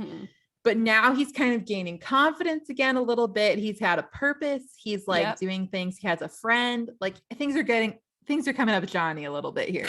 And so it's good. So like he's kind of gaining his confidence back a little bit, and he is, I think, he's more like himself rather than like the shell of himself that he was. Yeah. He's more like his old Johnny self, but a better version of that, I would say. A little more humble. Much more. A little more humble. Like he kind of catches himself, like things that used to make him really mad. Now he's like, okay, listen, we're just going to chill out. And I think a lot of that is because of Rab's influence. It is. Yeah. Yeah. He's always like, Rab would never like correct him, but Rab would ask him why he did certain things. And that was more than enough like insight for Johnny to go like, oh, maybe I shouldn't do that. Like when like cursing at people, Rab would be like, why do you do that? Why do you call people that? And Johnny was like, why do I call people that? Johnny's like, oh, I don't know. So it's good. Yeah, he's an excellent influence on Johnny. Yeah. Yes, thank God for Rab. So we're doing Sons of Liberty shit. We're being awesome. We're going to secret meetings. Everyone's meeting secretly, and it's awesome. So we meet like some cool guys, like Sam Adams is there. Dr. Joseph Warren. Is that his first name? Anyway, Dr. Warren. Also, why is Dr. Warren always hot? Like, I feel like every time I see him in anything, he's hot. He just has a hot energy. I don't know him. His story, I haven't seen him in other things, so I can't speak to it at all, but I believe you. I don't know. Maybe I just think he's hot. I don't know what he looks like in real life. You were like doctor to doctor. Listen, you're really attractive. True. Yeah. Doctor to doctor. Oh God. Yeah, she's not a real medical doctor, you guys, No, or any I form am not. of real doctor. It's in case there was anyone who was questioning that. How you could possibly listen to me talk for an hour and 14 minutes at this point and think I'm a doctor. But yeah, I'm not. But so if you did, that was very sweet. Yeah. So yeah, we got like all the major players are here. John Adams too, of course. John Hancock. The cool guys. They are the cool guys. The boys club. Yeah. Yeah, true. Yeah. Where are the women? I'm kind of like, okay, y'all assholes, where are the women? But yeah, that's the thing. Like, okay, unfortunately, all of these guys were both racist and sexist. This is the problem. It's very hard as a woman to have like male historical heroes, because at some point you have to remember they're extremely misogynistic, racist, and often other bad things too. Yes. And yeah, that's the thing. Like, I guess rereading it, I was like, damn, I kind of forgot that Johnny's like a little racist. Yeah. Like, I mean, it kind of makes, of course it makes sense. I guess he's a bratty colonial teen. That's all he knows is being racist, you know, to some extent or another. It's not like he owns slaves, but people he knows do. And, you know, but it's just like, dang it. You can never, never meet your heroes, Yeah. It's true. Never meet your heroes. It's true, but he's not like overtly hateful. He just is a product of his culture. And I mean, I was gonna say I'd give him that. It's not even a thing I can give him. It's just like that's just the way. It's just how it is, I guess. How it is. Yeah. It's unfortunate. I wish he wasn't, but I mean, he's not as bad as he could have been. I'll say that. No. Yeah, that's true. This but is like, very, very true. Some of the other characters, you're like, hell yeah. But then you're like, oh, damn it. Because she's like, John Hancock owned many slaves. And you're like, I know, you were like, wait, no. Damn it. John, what the hell? I think this is what a lot of my problem is with like American history is like, I start to get really into it. And then some person I was like following their life and really interested in, it was like, it's like, and had to do with the slave trade and blah, blah, blah. And you're like, well, I can't believe in anything or anyone anymore. It is. Yeah, that is the thing about American history. Like, gosh dang it, you guys. Like, can you please just be cool for like 5 seconds? They will not. They will not. No, they'll be cool for like 4.5 seconds and then they'll get you at the end. And you're like, and anyway, I'll get my slave to, and you're like, no. Yeah. It's the worst. Yeah. God. But anyways, so anyway, whatever. I mean, it's not whatever, it's bad, but yeah. It's a book. So anyway, I was a little like, dang it. But so the whole, everyone's there, everyone's doing cool revolutionary shit. There's kind of like a long stuff about this. I don't know. The Boston Tea Party. Boston Tea Party, exactly. Yeah. Let's get to the cool stuff. So then we have the Boston Tea Party, which is awesome. For people who don't know what the Boston Tea Party is, basically the British know. The British. They're like, you still owe us for that goddamn tea. So they Americans like hundreds of years later are like, ha ha ha, like they're still laughing about it. I'm sorry, but the Boston Tea Party is so cool. It is, and it's also like really, really funny. It's honestly hilarious. It's the coolest thing we've ever done as a country, I have to say. I agree. If there's anything I want to stand behind, like 100% that we've done as a country, it's the Boston Tea Party. I am 100% in favor. It's so funny. Good. It's literally like, sorry. There was a tax on tea. The British are being stupid and they're like, you can only have our tea. Anyway, I don't remember all the tea. I probably should.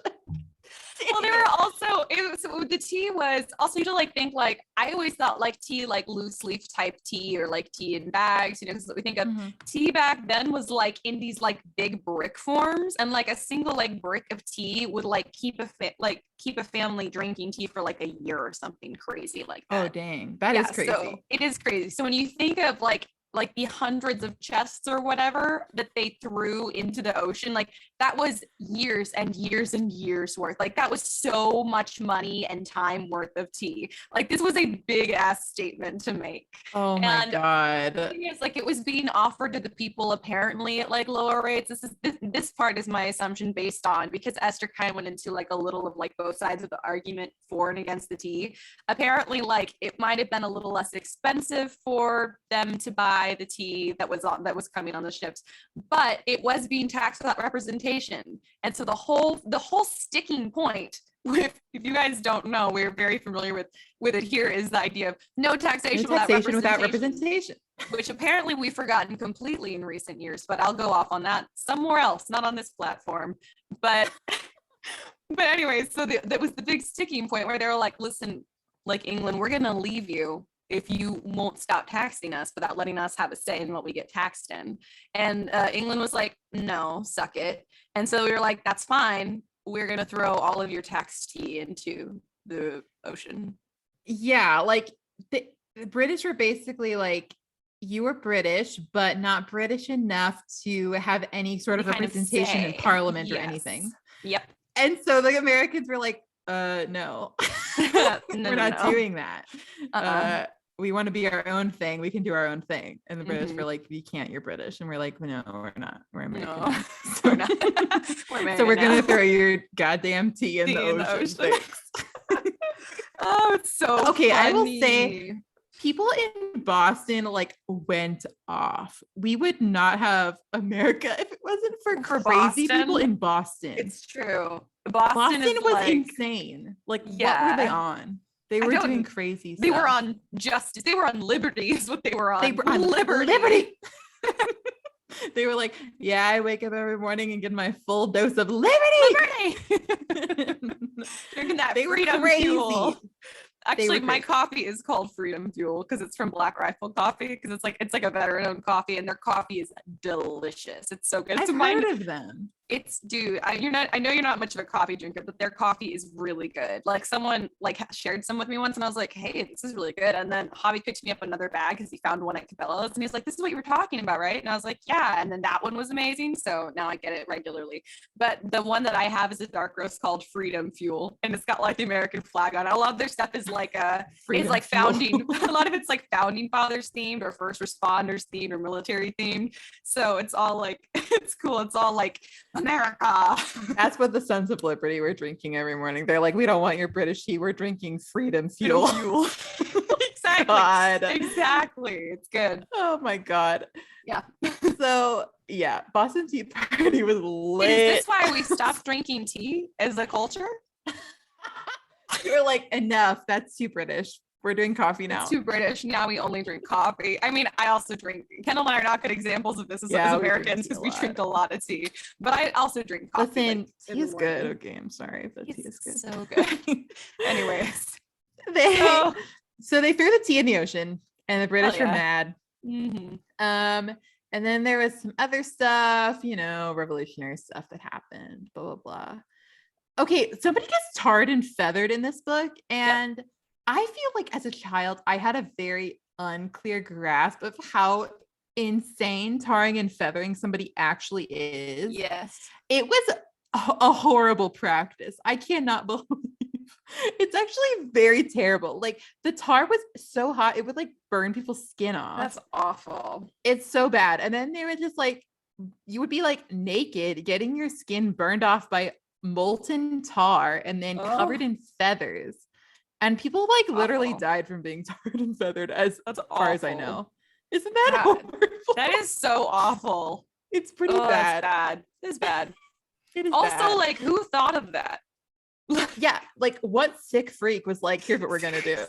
Seriously, it was a sick I want to freak. check in on that guy. Like, what's he up to? Has anyone seen what he's up to? Has anyone seen him lately? Can we check his search history, please? Like, please. What's he doing? Seriously. Anyway, but blah blah blah. Revolutionary stuff. Johnny keeps like seeing Scylla every now and then, but whatever. And then he finds out like Scylla and Rap have been hanging out, and he gets a little jealous. And he's like, wait, what the hell? Maybe don't want that. He's like, wait, maybe Because I Rab like is her. obviously hot and cool. Yeah. And Rab And is so like, he's bro, does not even care at all. Because he's so calm and he's so hard to ruffle. Oh yeah. Rab does not. I don't think Rab ever loses his cool one single time in this book. No. So yeah, you know, things are going on. Then Scylla and Izana end up going and living with the Lights because Lavinia Light is basically like has kidnapped Izana almost. Essentially, yeah. She's like, Izana's my ward now. And Scylla, I guess you can be my servant. Yep. And the Lappins are like, well, we have no money, so okay. Yeah, they're like, fine, whatever. We'll just keep like Dorcas and Madge. Yeah. Oh, God. Oh God. Ugh. Yeah, things are going crazy with the Laphams. They are. So Johnny's doing cool stuff, and then Dove ends up working at the stable where Johnny's also working. And so he kind of like reconnects with Dove a little bit now that he's less angry about everything all the time. But mostly Dove just proves useful for like giving them information about the British that he's not realizing he's revealing. Yeah, because Dove is like, I'm a British soldier. And it's like, no, you're freaking not, Dove. But Dove is like, I want to pretend that I am. I'm going to identify as if I am. He's like, I will be a British soldier, thanks. And they're like, they literally would not have you. You're too stupid and annoying. Yeah, like you literally are the worst. You don't do anything. Like, yeah, they all call him lazy, but like he is lazy. So it's like he honestly is. Yeah, he honestly is. So you know, whatever. How insulted can you be by something if it's true? I feel like you lose a little bit of the right to be insulted. Yeah, it does a mess. Yeah. So I don't know, you know, revolutionary stuff happens, blah blah blah. Then the war is kind of heating up and starting, and Rab ends up leaving to go fight in the war. And Johnny is upset by this because Rab is very chill about it. Yeah, and Rab's his bestie, and Rab's kind of like, listen, it's fine. And Johnny's like, well, I can't go fight in the war because he doesn't have a hand that works. So everything's bad, and Rab won't admit that he's gonna miss him and all that. Yeah, and so Johnny's just like, I just want him to say that he's gonna miss me. This is me with Javi on the phone. I'm like, hey, do you miss me? Do you miss me right now? And he's like talking about some like his day or whatever, and I'm like, no, did you miss me? Did you, when you left today, did you think about me? Were you like, I'm your wife. I'm your wife, so I just feel like maybe you should like maybe wish I was with you sometime. Like maybe you should miss me when you're not here sometimes. And he's like, literally, I just left like 5 minutes ago. Like, please calm down. Don't tell me to calm down. Yeah, so Johnny. Yeah. So yeah, things are not going well, but Johnny ends up helping with like Paul Revere's midnight ride and all the cool stuff. Johnny basically ends up being there for like every cool thing that happens with the Revolutionary War, and he is somehow, you know, integral to the plot. Yeah, he's always the one who like finds out the information or like delivers a message or something, and it's awesome. Good. Yeah, it's good. I'm like, how did I literally go through all of American history without learning about Johnny Tremain? Like, this is sick and twisted. Yeah, he was there for everything, so obviously Johnny Tremain's the reason we have America. So obviously, I can't believe they didn't teach us that in schools. How could they leave out Johnny Tremain? So, did you know that there's actually a girl who also did like the midnight ride thing with Paul Revere, and she like rode even farther than he did? No. Isn't that awesome? Why didn't we learn about her? I don't remember her name, and that's bad of me, but isn't that cool? That is so cool. It's so much cooler than Paul Stinkin' Revere. I know, like, screw Paul Revere. Actually, I think I like him, but yeah, she's so cool. Like, but she's cooler. She's cooler. Yeah. I like her. She's probably a horrible racist. I don't know anything about her. Probably. Gosh dang it. God, it's so hard to like people in history. It is hard. I'm like, listen, please. I like to believe that if I had 5 minutes with them, I could change their mind, but who knows? Probably not. Who knows? I don't know. I mean, at least she probably wasn't misogynistic. at least there's that, you know. So I think I could prefer her still. We I'm prefer still her gonna to Paul Revere, who was probably both. It was probably both. I'll take one over both. Yeah. So Anyways. yeah, so he's all doing cool stuff, blah blah blah. Then Lexington and Concord happens, which is a cool, like kind of the start of the Civil War. Shot heard The around the world. Revolutionary War. Anyone? Yes. The Revolutionary War. Yeah. Did I say something else? Civil War. Oh, gross. No, that's not what I meant at all. I guess technically it was a civil war, sort of. It was sort of, yeah. Interesting. Civil War and the sequel, Civil War, the sequel. Civil War 2. God. Just We like war over here. Like most sequels, Civil War 2 was grittier and much scarier. Much scarier, yeah. It's true. The Civil War 1 was kind of fun. I don't know. Revolutionary War got to be my favorite of the American wars. Like, kind of went off with that. I feel like I can fully support it. Like, yes, exactly. You can fully support it. I mean, really, the only ones I feel like I can fully support are like that one and World War II. You know? Yeah. I'm like, yeah. Granted, we killed that. Like, we did so well in those. You know? You know, we only like the wars that we win. Jumps out. Wait, sorry, what? So we only like the wars that we win. I don't even like all those. I'm like, okay, no, whatever. I don't either. I know. It's the ones where you're like, well, the idea behind it wasn't horrible, wasn't based on horrible, evil humanities. So I'm in favor. Like, I guess we weren't being imperialist assholes with this one. So I guess this one is fine. Yes, exactly. 100%. Yeah. Oh, that's funny. Yeah, Revolutionary War kind of slapped though. Like, we had the outfits, we had the cool club heading it, like we had everything going for us. Also, I love the part in this book where they talk about like, I don't remember who was it. Anyways, Otis. Anyway, at the like Sons of Liberty Club meeting.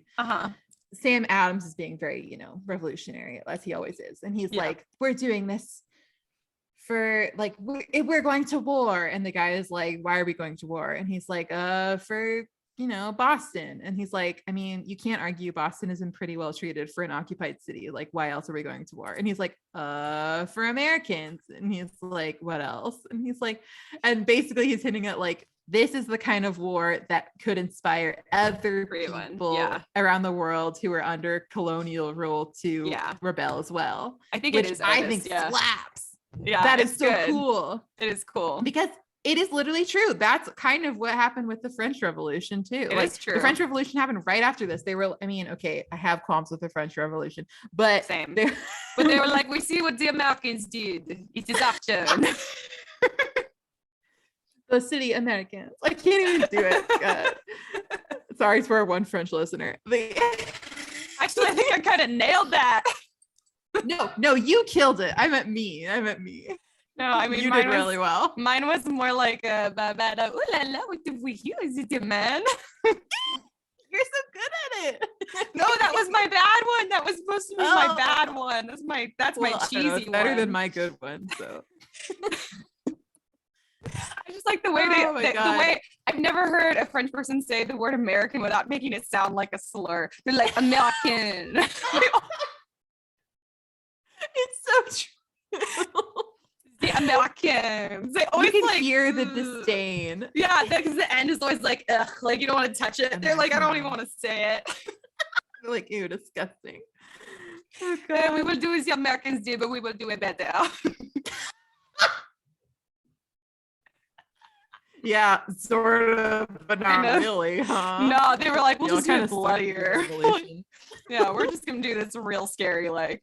Their revolution was so crazy that we were literally like, I know we said we'd help, but we're actually not going to. We were like, actually, can we support this? Wait a minute. I know we just kind of did this, but oh no, that looks different. Yeah, we were like, okay, thanks for all your help. We are not helping you. We didn't sign up for that. Thank you to France. France really helped us out with our revolution. Thank Like you, we didn't get into it France. in this book, but they did help a Mhm. lot. So I'm did the sorry I made fun of Germans. your accents. Actually, I really like the French accent. It's a great accent. Like It's really good. who is doing it like them? Nobody. No one. I'll give that the French for just about everything. No one is doing anything like the French are doing it. And they're very proud of that fact. They're like, yes, I know. Oh God. Oh, it's good. Anyway, Lexington and Concord. Johnny ends up going like to the front basically after this whole thing. Mhm. And Rab has been injured severely, and Dr. Warren tells him about this and blah blah blah, and it's very sad. And so Johnny goes and like sees Rab, and Rab didn't even get to fire his musket one time before the British got him. It's so Which sad. makes me sad because he went through this whole thing to get the gun in the first place. I know. And he was so passionate. He was so passionate. Like Rab was in it from the beginning. He was like the perfect soldier for all the right reasons. Yes, he was doing it. And he didn't even get a chance. And so he got really injured. He's like, Johnny, you can have my gun and all this. Yeah. And then he's like, okay, Johnny, I need you to go talk to this guy for me. If you would please. And so Johnny's like, okay. So he goes, the guy's not there, and he comes back and Rab is dead. He did it so that Johnny wouldn't have to see him die. Yeah. Which is really sad. It is really sad. Oh God. But then something good happens. So yes, that's true. Dr. Warren is like, Johnny, I've never actually gotten to get a good look at your hand before, but now that I'm looking at it, I think I could easily fix this, and you could possibly like, start using your hand the right way again. Yeah. And Johnny's like, for real? And the guy's like, yeah. So basically, Dr. Warren's going to fix Johnny's hand, but Johnny's like, I'm going to use it to fight for my country first, and then I'm going to go back to silversmithing if I survive. Yeah, exactly. Kind of metal, honestly. It is. And Literally. Literally. Oh my God. In more ways than one. So yeah. So then that's the end of Johnny Tremain. Yep. That's it. That's it. That's where it ends. It ends on like what feels like it should be like close to the beginning of the book, or maybe like that should be like 2/3 of the way into the hero's journey. And then I think that feels like the 2/3 point. Yeah, I kind of like it though, because I kind of like that we don't get to see everything work out for Johnny. Like we just kind of know now based on how. Oh, I forgot. We also got confirmation that Johnny is a light after all. Yes. Oh, that's right. Talked to him. So he actually does have this. He's like literally from like basically a noble family, like a very rich family. Yeah. But he's like, peace out. I'm going to go fight in the Revolutionary War instead. Yeah. So so I kind of love that for Johnny. But I do too. It's a fun backstory. It is. It's good. I enjoyed his backstory. I think maybe the reason that we didn't get to see the war is because that would have made it more like a Revolutionary War story, and it's not. It's a coming of age story. Yes. And so the climax in the end is really Johnny realizing what's important and making the decision to stand up for that instead. And like that's the climax, is Johnny becoming who he is. Yes, so true, Bestie. Because like I think that now we kind of have faith that Johnny's going to do the right thing, and like we kind of can be like, Johnny's going to be okay, because we have seen him progress as a character throughout the whole novel. And I will say this for Esther, I think it's a very effective coming of age novel, because I feel like she did a really good job of showing, like, from the beginning to the end, he's very much changed, but you kind of, it's slow enough that it doesn't feel like it happened too fast or anything. You just like throughout the novel kind of being like, oh, like kind of slowly realizing like his character is changing and growing and like learning. And I think that it's very nuanced. Like I think she did a great job with that. She did an excellent job. This is such a good book, and I didn't remember that it was written by a woman, but I mean, I don't know, there's something about like the narration I feel like kind of makes sense. Like I can usually tell the difference in like who's writing, if it's like a man or a woman, and I like both, but I do tend to resonate more when it's like a female writer. I think more of like the like emotional side of the human experience, I think they tend to delve into it a little bit more. And I think childhood is particularly emotional for boys and girls because boys haven't learned to hide all their emotions yet, because they shouldn't have to. But this was a time when that was more would have happened. Like Rab was a little older and he was already like, also because of his personality, but definitely kept more on the inside. Yeah. Johnny, we got to like really track his like emotional journey too from the very beginning. Yes, for sure. Yeah, you can kind of such a see good him because he job. starts out, he's 14, and at the end, I think he's 16 or 17. 16. Like, yeah. So he's kind of, yeah, he's 16, you're right. So he's kind of, a lot happened for him in 2 years. A lot happened. And especially because it's like a wartime situation, like he kind of grew up faster, I think, than he would have normally. And because he was dealing with his own like disability and all this. And so there's a line in there where somebody says something like, how old are you, Johnny? And he's like 16, and she's like, no, it's my favorite quote. Oh, okay, sorry. I'll give it for my favorite quote. Okay, we'll save it. It's a good one. It's so good. Okay, let's go into our favorites then. Okay, what was your favorite part of the book? My favorite part of the book, I really like kind of the middle section where Johnny's just doing cool stuff and being a little messenger boy. Yep. I love that. But I also really like just the beginning. I think that the like setting up of the world and the characters is really good. Yeah. Like I'm kind of immediately invested, even though I don't really know them yet or anything. Like, I don't know. I think she did a good job. My favorite part was when he was being messenger boy for Sons of Liberty and he was riding Goblin around. And I was just like, I'm so happy. I love all of this so much. It's so cool. My favorite. What about least favorite part? I hate the part when Pumpkin gets shot. Yeah. That made me sad. Pumpkin's just like this random character that they got a gun from, but he gets shot for it being a deserter. Yeah. And it's very sad. And I think that kind of struck Johnny in like an intense way. Yeah. Because it's like he kind of been doing wartime stuff for the Sons of Liberty, but that was like a kind of the first thing I think that actually hit him. Mm-hmm. He's like, oh, this is like for real. Like, yeah, you know? Yeah. I think either that or just like how fast the Laphams turned on him after he got hurt. Both of those just made me so sad for just being a human. I was just like, yes, I'm crushed. Poor Johnny. I hate that. And everyone in Pumpkin. It was all sad. Yeah. Yeah. What about favorite character? Scylla. Oh, and then I was like, it's gonna be.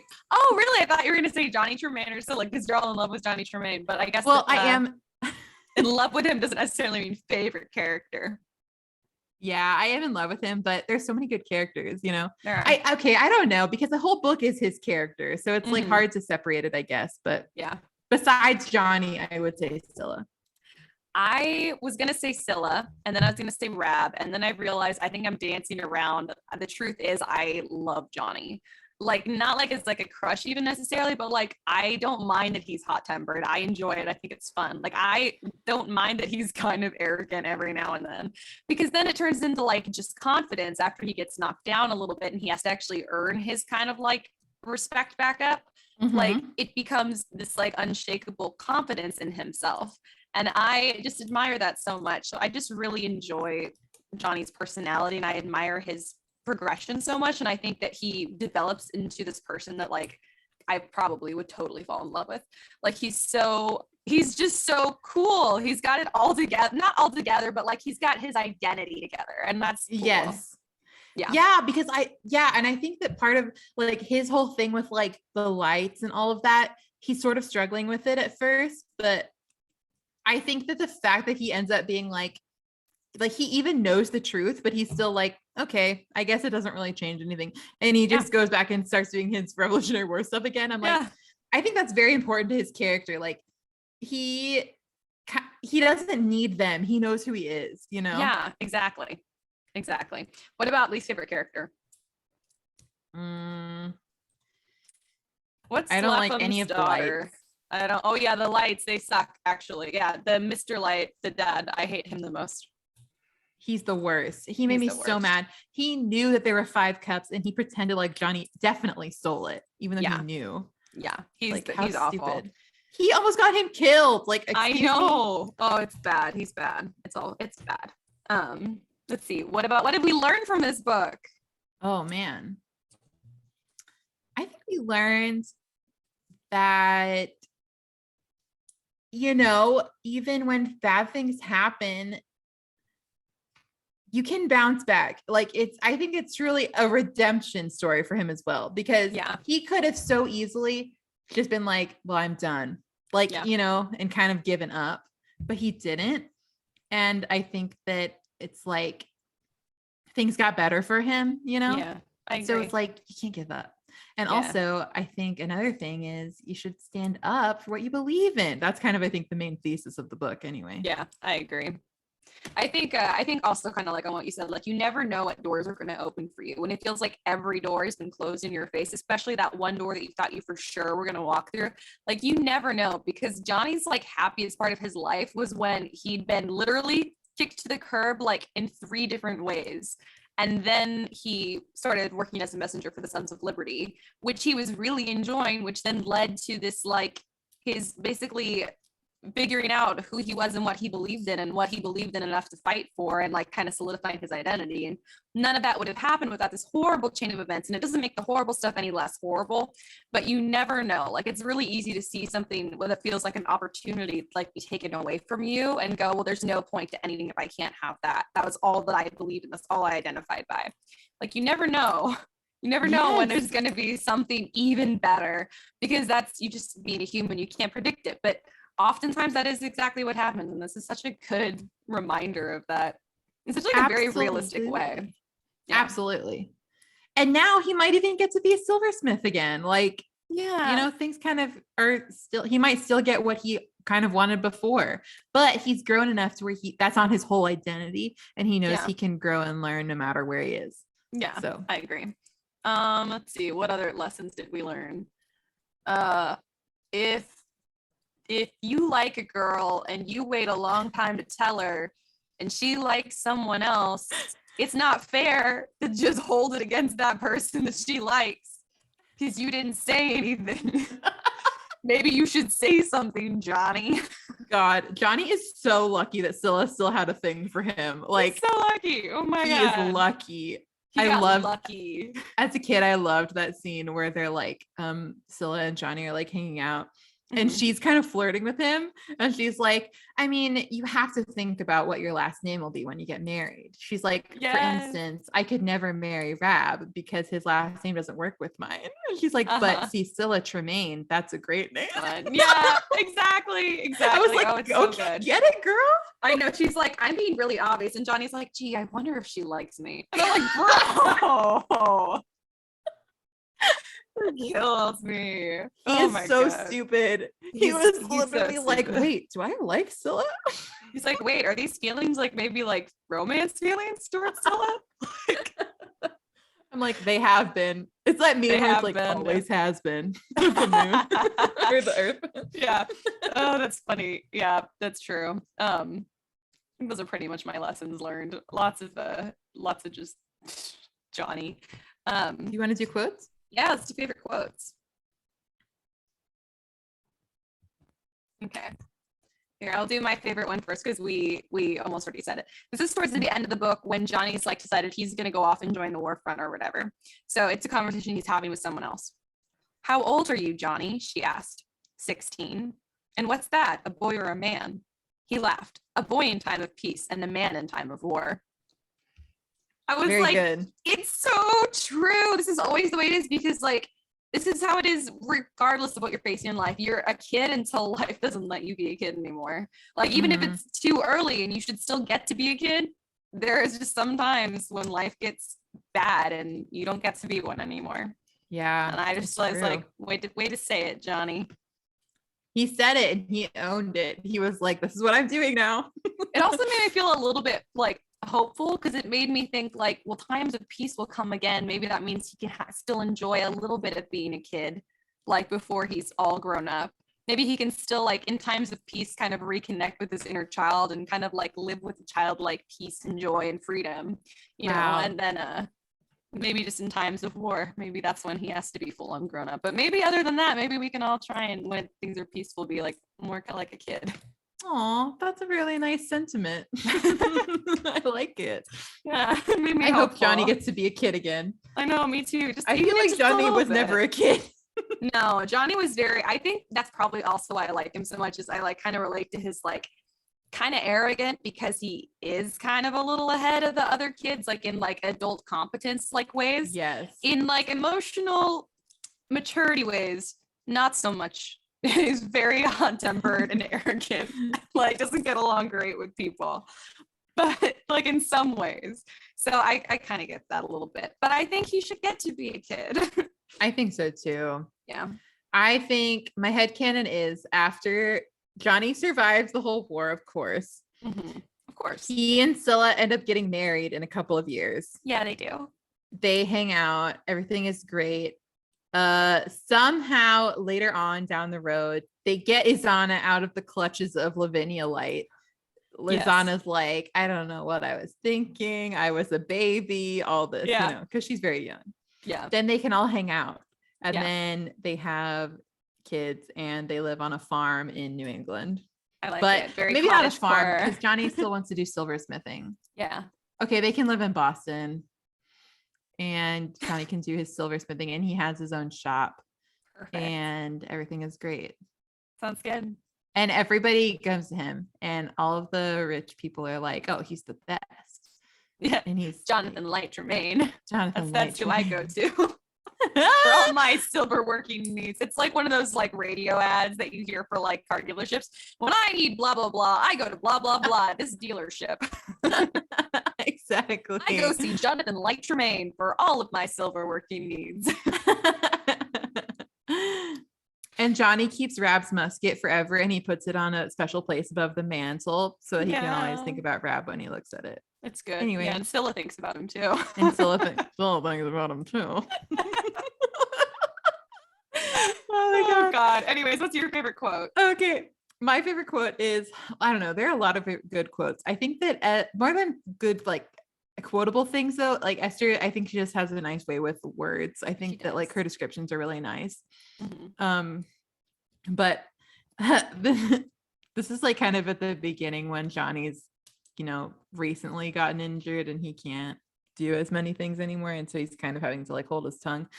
But it's, if you can't do, you had best shut up. He started to slam the door, thought better of it. If you can't do, you best not slam doors. That's good. I thought it was funny. That is really good. See, there's a little bit of emotional maturity finally developing. Yeah, he's like, all right, fine. All right, fine. Yeah, that's good. Yeah, she does have a way with words. She does that a lot. She's so good. And all of her dialogue felt believable, even though she was using like more language that's not as familiar to us these days, but it still felt like completely realistic dialogue. And I feel like that's where a lot of people struggle, but not Esther. She was like, no, I got this shit. It did feel realistic. Yeah, I almost felt like, I know, and now not all of the details from all of the events are like completely accurate. Yeah. She kind of went off like some of the like, you know, accepted lore about the Revolutionary War, which is fine. Yeah. But I do feel like character wise and like just details about the kind of world building felt very like researched authentic to me, or like, yeah, it felt very researched. Yeah, it felt authentic. I think because some of it felt very different from what we do. So I'm like, oh, well, okay. That's she had researched the world of Paul Revere, right? For her biography that won a Pulitzer before writing this. So yeah, she's like, yeah, I know this. She knew what was going on. Yeah. I don't know, just like fun little details, like, you know, all the boys going and sneaking out to go swimming on the Sabbath, that kind of thing. Like just fun things. Kind of reminded me of like reading A Tree Grows in Brooklyn and being like, she knows what she's talking about. Yeah, like, 100%. You're like, yeah, this is her thing. This is her world. Yeah. She gets this 100%. She gets it. Yeah. How many pinkies up would you give this book? This is not what you expect, I'm sure. It is one of my favorites, but I think I'm going to give it 4.25.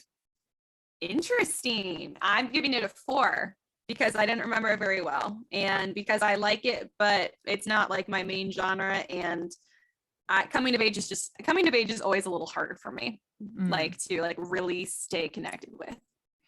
Like I probably, like if I was just reading this for funsies, it probably would have taken me a while. I probably would have picked it up and put it down a few times. But I was listening to the audiobook, so I finished it. But I still really liked it. So 4.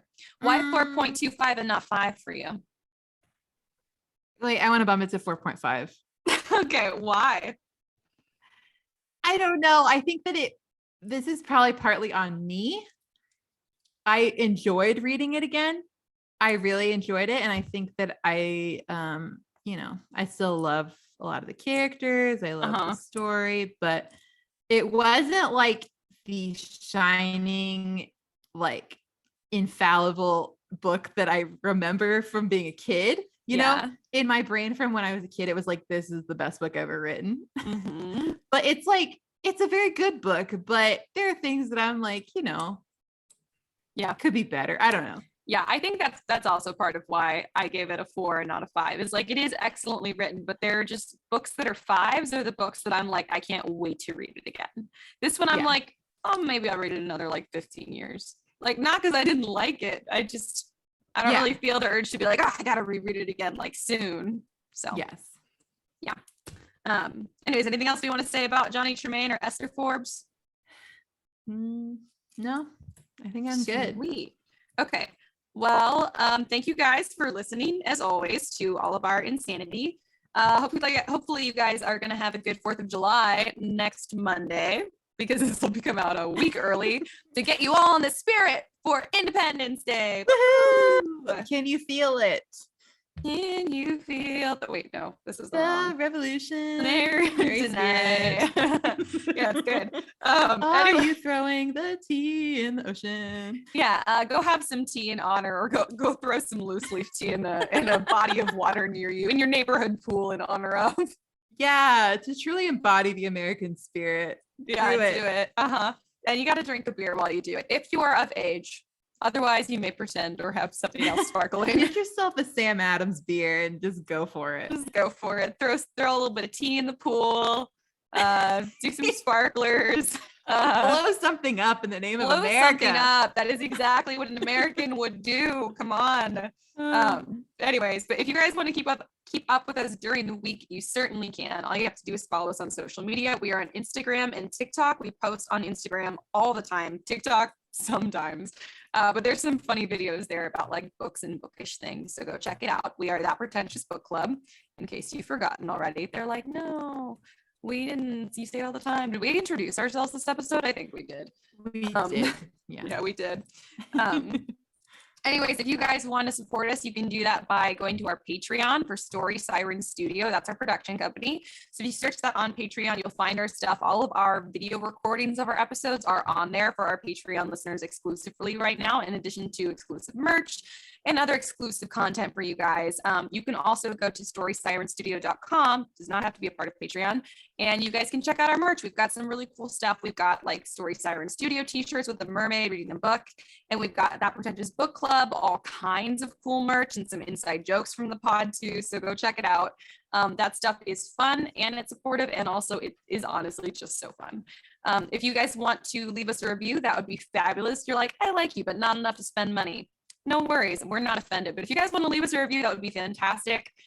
If there's something that you guys want to hear from us specifically about a specific book, or you want us to do a specific book in the future, or you just want to chat about books or something that has nothing to do with books, you can do that. You guys can DM us on social media or email us at contact@storysirenstudio.com. We love hearing from you guys. So next week we'll be doing Ingo by Helen Dunmore, which is one of my all-time favorite books. So get ready for some fantastic mermaid stuff. Actually, I think this takes place in Cornwall. So for the 4th of July, we'll actually be heading back over the water, back across the pond. Ooh, yikes. Whoops, but we did do Johnny Tremain. Listen, we are in order. We did contemporary classic. This is how we go. We did it. So we this did is it. Fun. We're doing like all our favorite middle grade books. I know this we are. This is the season of middle grade books. It really is. We're doing a lot of them. We do. I'm looking later. Yeah, we do. We have like a good handful of them this season. So if you guys like middle grade fiction, we got stuff for you. Stay tuned. And then I think we have Shakespeare after that. So not quite, but like we'll get back to it. Don't worry. But I can't wait the to most fun Shakespeare play. Again. It's true. It is. We'll just let you guys guess. I'm sure someone will guess. Yeah, what do you think is the most fun Shakespeare play? What do you think the most fun Shakespeare play is? But yeah, thank you guys for being here. Thank you for putting up with us, and we will see you next week. Until then, keep your teacups full. Your pinkies high. And your book club. Pretentious. Goodbye.